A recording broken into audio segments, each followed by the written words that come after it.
सबसे पहले तो मैं उस ज़ाते बारी ताला का शुक्र अदा करता हूँ जिसका एक कब्ज़ा कुदरत में मेरी और आपकी जान है कि आज उसने मुझे और आपको इस जगह पे इकट्ठा किया। उसके बाद मैं शुक्रगुजार हूँ अपने तमाम उसातिज़ा का जिनकी वजह से आज ये इदारा यहाँ पे कायम और दायम है। और सबसे ज़्यादा मैं शुक्रगुजार हूँ आप सब लोगों का कि आप सब लोगों की वजह से आज हमें इतनी इज्जत मिली, आपको इतनी इज्जत मिली और इस इलाके में आज अल्हम्दुलिल्लाह दार अरकम का एक नाम है और उसकी वजह सिर्फ आप लोग हैं। अपने लिए कम से कम क्लैपिंग कर दें।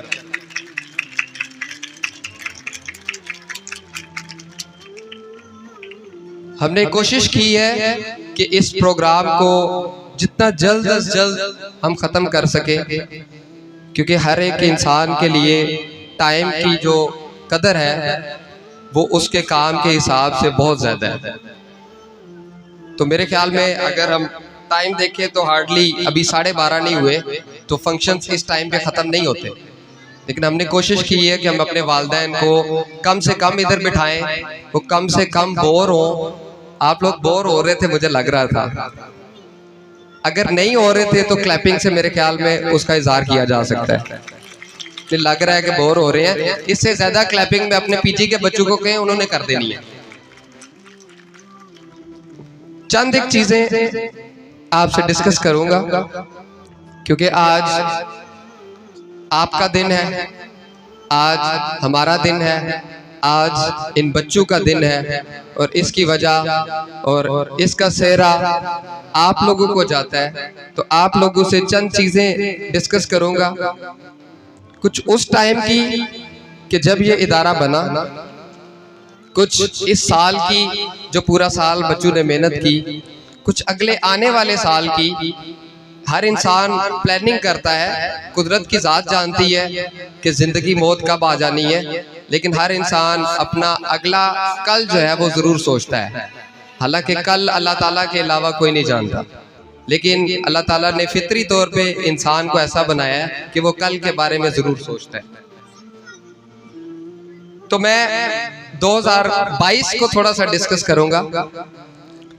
13 फरवरी 2022 दार अरकम बहादुरपुर कैंपस की इनागुरेशन हुई, इफ्तिताह हुआ। अल्हम्दुलिल्लाह इफ्तिताह में भी बड़ी अच्छी गैदरिंग थी, लेकिन जैसे ही इफ्तिताह हुआ उसके 2 हफ्ते बाद, 2 हफ्ते गुजर चुके थे इफ्तिताह को, तो 2 हफ्ते बाद मेरे बड़े भाई मोहतरम सर खुर्रम साहब रास्ते में हम घर जा रहे हैं तो मुझसे पूछते हैं पंजाबी में ना, आती को दाखला आया ही? ऐसे ही मेरे साथ उन्होंने बात की, आती कोई दाखला आया? तो मैंने जवाब दिया भाई दाखले कहने के मुताबिक तो बहुत सारे हैं, वो भी कहता है मैं बच्चे को एडमिशन कराऊंगा, वो भी कहता करवाऊंगा, ये भी साहब कहते हैं, वो भी भाई कहते हैं, लेकिन अभी तक हकीकी दाखला कोई नहीं आया कि एडमिशन किसी ने करवाया हो, वो एक भी नहीं आया। और ये मैं आपको उनके अल्फाज बताने लगा हूं, तब मेरे पास मदीना टाउन वाला कैंपस भी मौजूद था। तो उन्होंने कहा आते 2 स्कूल भेजते बाट रुक जा, ये दोनों स्कूल सेल कर दो और बाहर चले जाओ। तो मैंने उनको कहा कि मैं अगर बाहर जाना होता तो मैं अपनी जॉब ही क्यों छोड़ता, जहां मैं हफ्ते में 2 दफा बाहर जाता था। तो मैंने कहा मैं अज़्म किया है और मेरा इस बहादुरपुर कैंपस का बनाने का मकसद, अगर किसी के पास पुरानी को वीडियो मेरी हो, मेरी फेसबुक पे वो भी है, जो जब इफ्तिताह था तो तब भी मैंने यही कहा था कि मेरे इदारा बनाने का मकसद जो है इस अपने घर की तालीम बेहतर करने का है, घर के लोगों को बेहतर करने का है, अपने एरिया के लोगों को बेहतर करने के लिए मैंने ये इदारा खोला है। तो एक बंदा इतने जोश के साथ, जज्बे के साथ अपनी एक बड़ी अच्छी जॉब को तर्क करके तो क्यों ये फैसला लेता है? क्योंकि अल्लाह ताला की ज़ात उससे कुछ करवाना चाहती है। हर एक इंसान को अल्लाह ऐसी सोच नहीं देता, और जिसको देता है उसका कोई मकसद होता है। तो 2 हफ्ते के बाद अभी खिजर की मामा पता नहीं किधर बैठी हुई हैं, अगर वो हाथ खड़ा कर दे तो, खिजर एंड सिद्रा वो पहले बच्चे थे बाकरपुर से जिनका एक्चुअल एडमिशन हुआ। और मैं दाद देता हूं इस बहन को कि कोई भी बच्चा नहीं था तो वो फिर भी एडमिशन करवा के गई, और सिर्फ हमारे ऊपर एतमाद करके, हमारे इदारे के नाम पे एतमाद करके।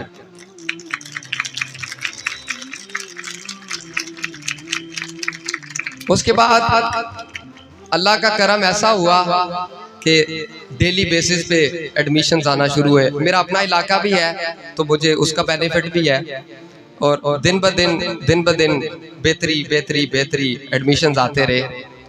अब हम एक मुकाम पे पहुंच गए 2023 में कि हम ऐसी सिचुएशन पे पहुंच गए थे कि अब हमें फिक्र की जरूरत नहीं थी। फिक्र इन फाइनेंशियल टर्म्स कि हमें अब अखराजात की फिक्र नहीं थी, दुनियावी मामला है ना। तो तब तक भी मैंने भरपूर कोशिश की कि मैं अपने बच्चों को बेहतरीन से बेहतरीन तरबियत दे सकूं। पहले साल में बहुत सारे मसाइल आए, टीचिंग स्टाफ का मसला बहुत रहा। फिर क्योंकि आप सब जानते हैं कि हमारा नाजरा कुरान लाजमी है, तो कारी साहब का बड़ा इशू रहा, कभी आया जी नहीं मिल रही, कभी गेट कीपर का मसला। तो पहली दफ़ा जो मामलात होते हैं ना, मुश्किलात होती हैं, उन सब का सामना किया। तो 2023 में जब हमने पहला अपना रिजल्ट किया तो अल्हम्दुलिल्लाह उस टाइम हम एक बड़ी अच्छी स्टेबल पोजीशन में थे। और तब भी अभी जुबैर साहब आए थे जो ढले वाली ELC स्कूल जो चला रहे हैं, डायरेक्टर हैं। तो वो पिछली दफ़ा आए, उन्होंने कहा सर आपकी तकरीबन ट्रिपल गैदरिंग है, पिछली बार से इस दफ़ा ट्रिपल गैदरिंग है। तो ये अल्लाह ताला का करम है। तो मैं 2023 में जब हम 2023 में पहुंच गए तो अब मैं उस सिचुएशन में था कि अब मैं रूल्स लागू कर सकता था। उससे पहले बंदा डरता है यार सख्ती की तो बच्चा ही ना छोड़ दे, तरबियत तो करनी है बच्चों की ना। तो अब मैं रूल्स लागू करने पे अब मेरी पोजीशन आ चुकी थी कि मैं रूल्स लागू कर सकता था।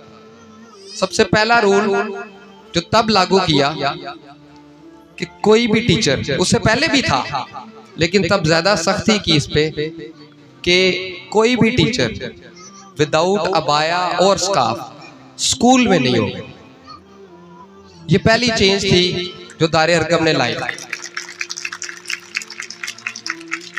और फिर 2023 में एक फंक्शन हुआ जिसपे मेरे स्टाफ ने अबाए उतारे और मैं उनको देखता रहा कि आज ये फंक्शन है तो इन्होंने अबाए उतार दिए।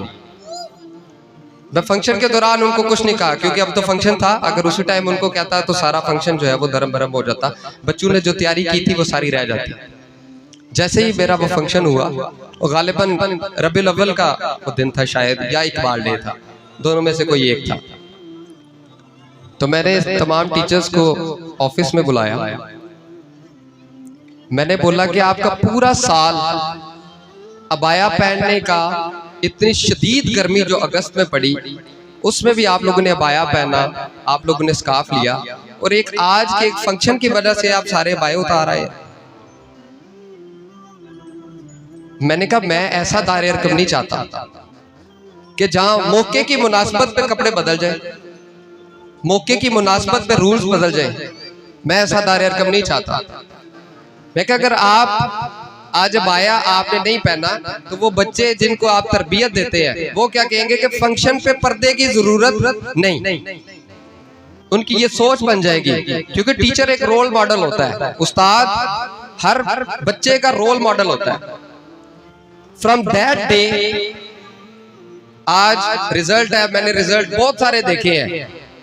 कभी भी आपको स्टाफ इस तरह अरेंज, इस तरह स्कार्फ पहने हुए, इस तरह अबाए में, और क्योंकि ये पर्दा इस्लाम की खूबसूरती है तो इस तरह खूबसूरत नहीं होता।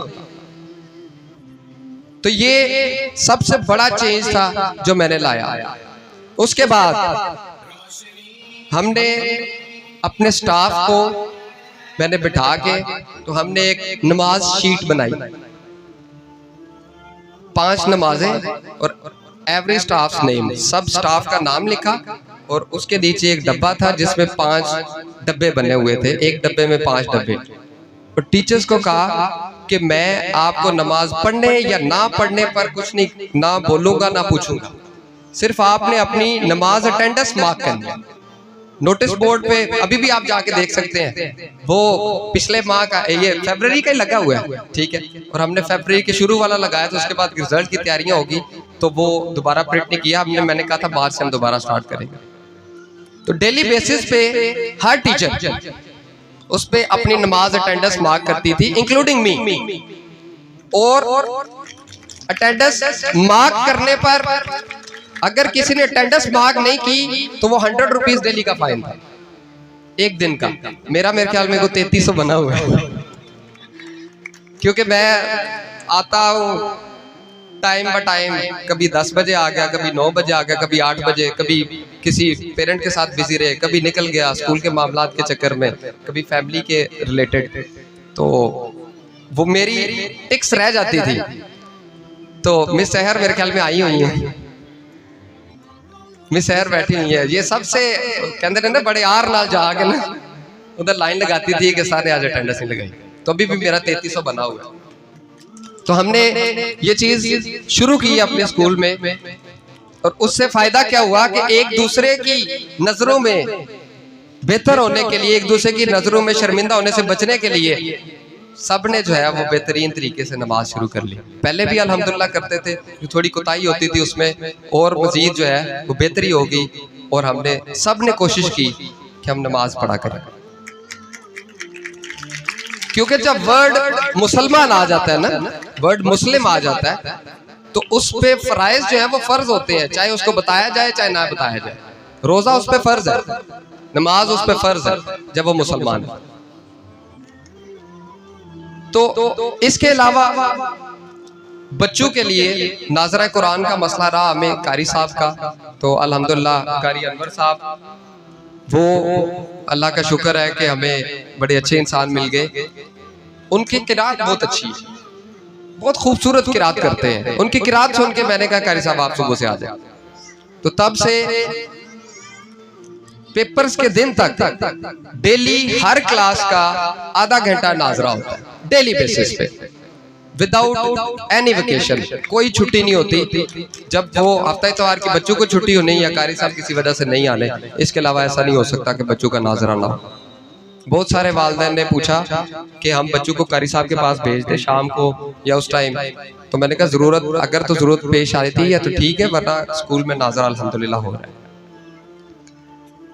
तो अब हम आगे 2024 में हमने अल्हम्दुलिल्लाह एक ऐसा फंक्शन अरेंज किया, ऐसा फंक्शन किया। इससे पहले एक चीज मिस हो गई, लिखी थी मैंने चीजें, लेकिन अब देखने को दिल ही नहीं कर रहा, मेरा दिल है आप लोगों से बातें करो।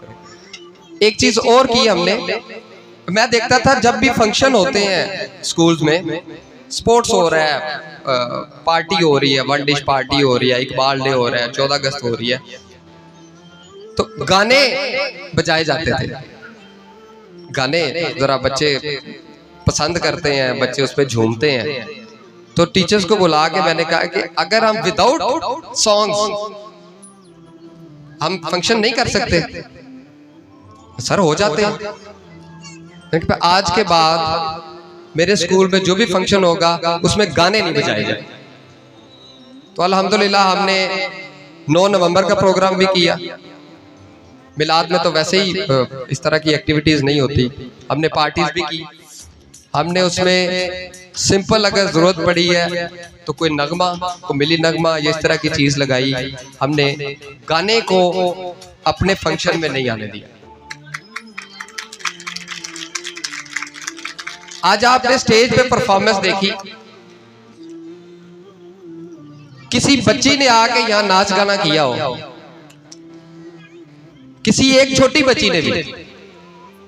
टीचर्स ने जो वो पठान और सिंधी थे ना, उनको थोड़ा कहा था वो करने के लिए, मैंने वो भी कैंसिल करवा दिया। मैं लोगों को कहता हूं कि आप ये तकरीर